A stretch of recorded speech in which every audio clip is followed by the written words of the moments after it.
Olá, seguimos aqui na nossa série dos escribas e fariseus que demandam um sinal. Na verdade, uma série curta, culmina agora, não? São duas mensagens só, uma série curta. Nós falamos sobre os sinais dos fariseus. Jesus falou que o sinal que seria dado seria ali mesmo e dá dois exemplos, não? Jonas e a rainha do sul. Mas agora Jesus vai falar de um assunto, fica um pouco assim, meio estranho, não é? Porque Jesus vai mostrar neste texto agora. E veja como, e procure Mateus capítulo 12, a partir do verso 43, porque Jesus vai falar disso, bem interessante o que ele vai dizer. Ele vai dizer o seguinte, Mateus 12, 43, e tem um paralelo de Lucas capítulo 11, mas eu não vou fazer leitura, porque somente uma palavra que tem a ver com outra que muda neste texto. Fala assim, quando um espírito impuro sai de um homem, anda por lugares áridos, buscando repouso, mas não o encontra. Então diz, voltarei para minha casa de onde saí. E chegando, encontra desocupada, varrida e arrumada. Lucas acrescenta, enfeitada. Então vá e leva consigo outros 7 espíritos piores que ele, e os quais, entrando, passam a habitar a casa. E o último estado desse homem torna-se pior do que o primeiro. Assim também acontecerá a esta geração perversa. Nós temos que tomar, eu acho que a advertência de Jesus é o cuidado com vacilar na hora de seguir Jesus. Jesus vai falar, e aqui é onde entra aquela ligação. A parábola do homem forte, na blasfêmia contra o Espírito Santo, vai mostrar justamente de que o homem forte ocupa a casa. Aí vem outro mais forte do que ele, toma posse, ele tira as armaduras desse homem forte, tira tudo que nele confiava, a armadura, as armas, tudo, e manda ele embora da casa. Essa foi a parábola do homem forte que nós falamos na blasfêmia contra o Espírito Santo.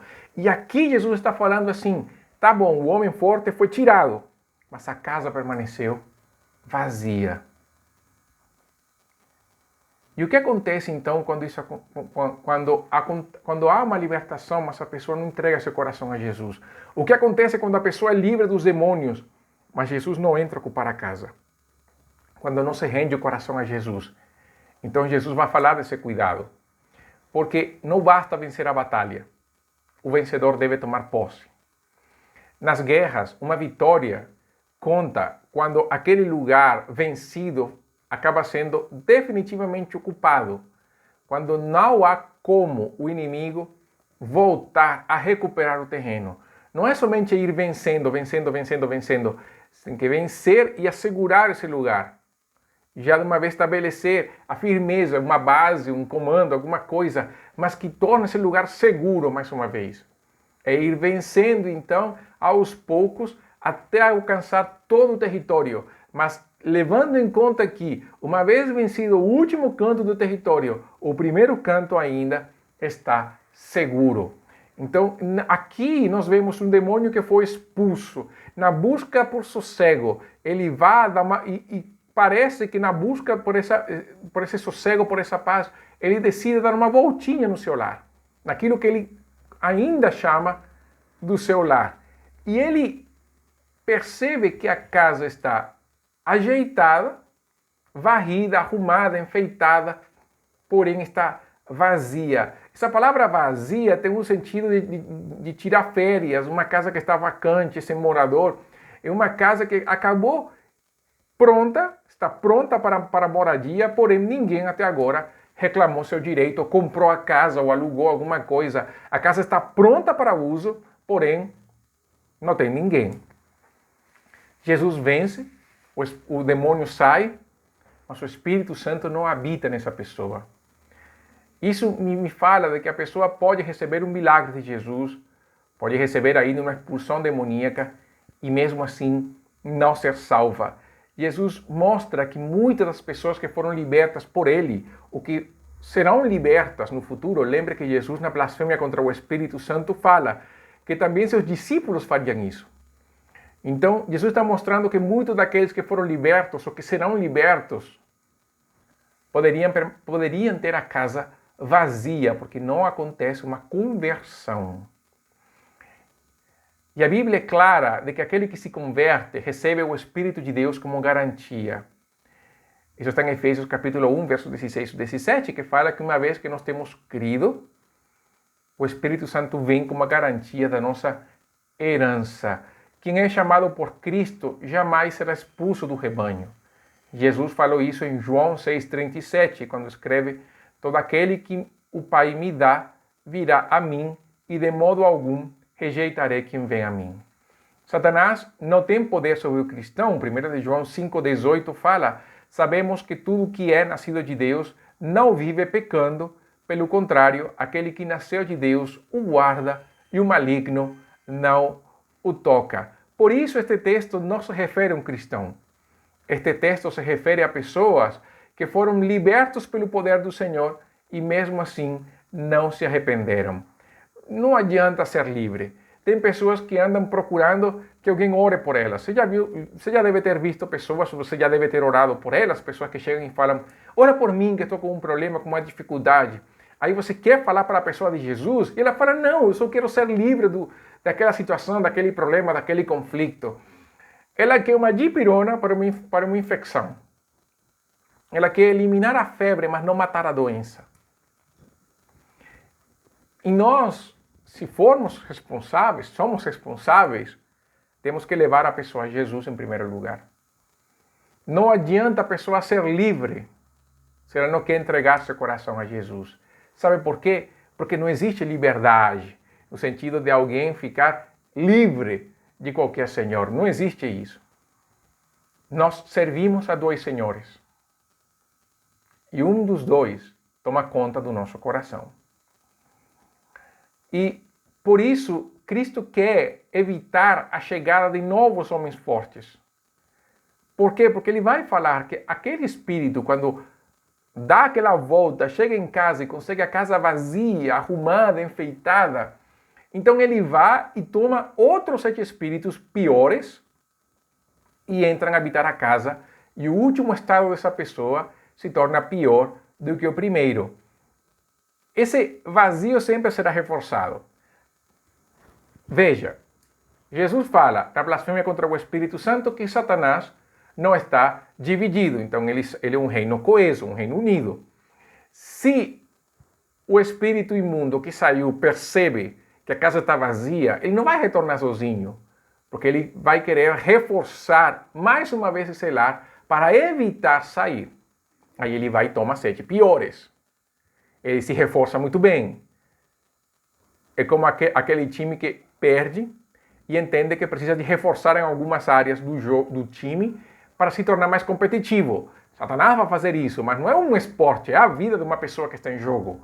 Então ele percebeu aquele demônio que não consegue entrar, que conseguiu ser expulso, então toma mais, reforça, ele se apertrecha melhor. Não é 7 um número literal, não. O 7 aqui quer mostrar esse número de reforço, é aquela coisa de procurar mais, um número grande, um número importante para os judeus. Na área do perdão, Pedro vai falar: vou perdoar até 7. Jesus fala: não, 70 vezes 7. Jesus não está dando um número, Jesus está mostrando simplesmente grandeza. Aqui é igual, Jesus está falando, ele vai se reforçar. Então não leve o 7 no sentido literal. Mas o que nós temos que entender, se você pensar que é literal, tudo bem, também não muda muito a coisa. Mas ele está mostrando que o demônio expulso, se ele retornar, ele não retornará sozinho, ele retornará reforçado. Por quê? Porque uma vida sem Cristo, ela está vazia. Ou nós estamos cheios do Espírito de Deus, ou nós estamos cheios de demônios, mas vazios sem Deus podemos ficar no momento da expulsão de um espírito impuro. Mas se Cristo não entrar nessa vida, se não entrar a presença do Espírito de Deus nesse coração, Satanás vai entrar. O coração pode ficar vazio de uma maneira momentânea, mas não permanente. Então nós podemos estar cheios de Deus ou cheios de demônios. O estado, Jesus vai falar que fica pior. Por quê?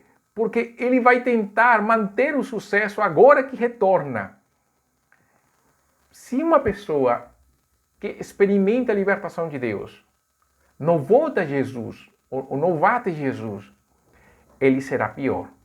Pedro vai falar disso na segunda carta, no capítulo 2, verso 20.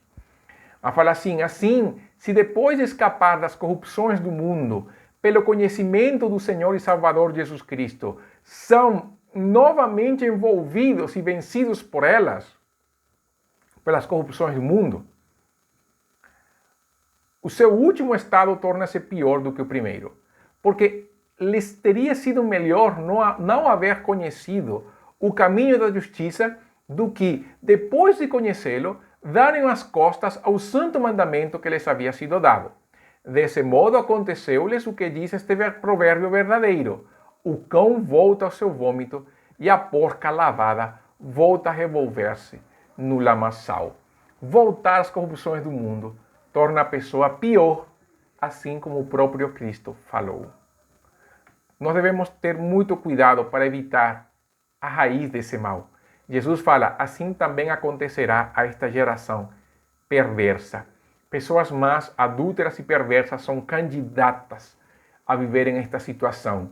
Por quê? Porque procuram os milagres de Jesus, mas não desejam segui-lo. Vivem na hipocrisia do coração, zombam e se afastam do Senhor. Parece com os apóstatas, não é? Daquilo que falamos na blasfêmia contra o Espírito Santo. É que tem muito a ver este momento com o outro. São interligados. Então, quase que como um apêndice da blasfêmia contra o Espírito Santo. Eles sofrem as consequências de um coração inconstante e desviado. Satanás ganhará essa batalha, porque eles ainda estão vendidos ao demônio. A única solução nesses casos é o arrependimento. Um arrependimento genuíno que nos leva a seguir a Cristo com fidelidade. E vamos com um apêndice. Apêndice é o seguinte: um crente pode ser possesso. Tem pessoas que têm medo de demônios. Tem cristãos que têm medo de demônios e acham que podem ficar possessos. Eu acho que aquilo que eu falei sobre a presença do Espírito no coração, aquele que é de Cristo, é guardado pelo Senhor e o maligno não o toca. Nós podemos lembrar de Balaão, quando dá aquela profecia ao povo de Israel em Números, quando fala que contra Israel não há adivinação, não há feitiçaria. Nós podemos lembrar também de João, quando fala que as trevas não prevalecem contra a luz. Nós podemos pensar em muitos textos, mas o que eu tenho falado até aqui, e no entendimento das Escrituras, não tem como um cristão ser possesso por demônios. É impossível haver comunhão entre a luz e as trevas. Paulo escreve que não há comunhão entre Cristo e Belial. Não há. É impossível que numa vida onde o Espírito Santo esteja habitando, o demônio também possa habitar. Lembre, Jesus fala de uma casa vazia, não fala de uma casa ocupada. É vazia. A vida do homem que recebe a libertação do Senhor, mas não permite que o Espírito de Deus tome posse da sua vida. Quem está em Cristo está firme na palavra do Senhor, está firme na garantia, não do seu próprio andar, mas na garantia do Deus que forneceu os meios de salvação, do Deus que concedeu a fé para ser salvo, do Deus que o escolheu antes da fundação do mundo.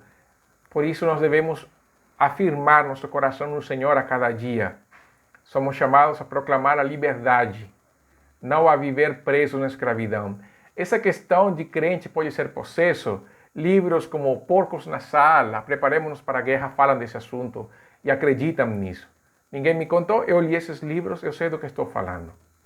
E criam medo no cristão. Medo de demônios, medo de Satanás, medo daquilo que pode acontecer. Na verdade, o que a Bíblia vai mostrar é que nós somos mais do que vencedores por meio daquele que nos amou. Não por nós, não por nossas forças, não por nossos méritos. É pela graça de Deus, pela obra de Jesus na cruz que nós somos salvos. Então a nossa segurança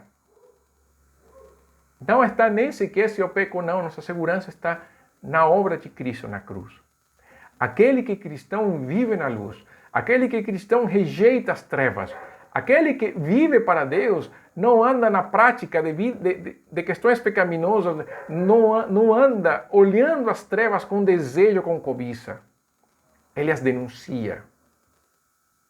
Porque ele não quer ter comunhão com os demônios.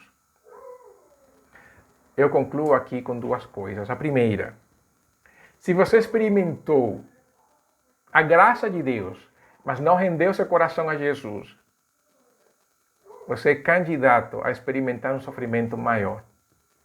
Não é uma questão de desejo, é o que a Bíblia fala. Você precisa se encontrar com Cristo em arrependimento e fé. Você precisa experimentar não a libertação momentânea, mas a vida que vem pela morte de Jesus na cruz e pela sua ressurreição dentre os mortos. Arrependa os seus pecados. Entregue seu coração a Jesus. E a outra coisa, o segundo aspecto, meu querido irmão, somos chamados a proclamar liberdade. Proclame a vida de Cristo, proclame o Evangelho que liberta, o Evangelho que dá vida, o Evangelho que transforma os corações. Esse é o nosso chamado e papel. Façamos isso com fidelidade. E nesta hora, onde as pessoas vivem no desespero, é a hora de mostrar a esperança gloriosa em Cristo Jesus. Vamos orar então. Senhor, muito obrigado nesta hora, Deus, pela oportunidade que temos para ouvir a Tua palavra. Deus, eu oro por cada vida que tem recebido do Senhor a graça e a libertação em seus problemas e conflitos, mas que não entregou o coração ao Senhor. Eu oro para que essa vida possa abrir seu coração, entregar sua vida a Jesus. Se você quer entregar sua vida a Jesus, eu peço que você repita comigo nesta hora: Senhor Jesus, eu entrego minha vida ao Senhor. Me arrependo dos meus pecados. Eu quero que a vida de Cristo seja uma vida abundante em mim. Perdoa os meus pecados cometidos. Quero experimentar a vida eterna. Não pelo medo, mas pelo amor. Em Cristo Jesus. Amém.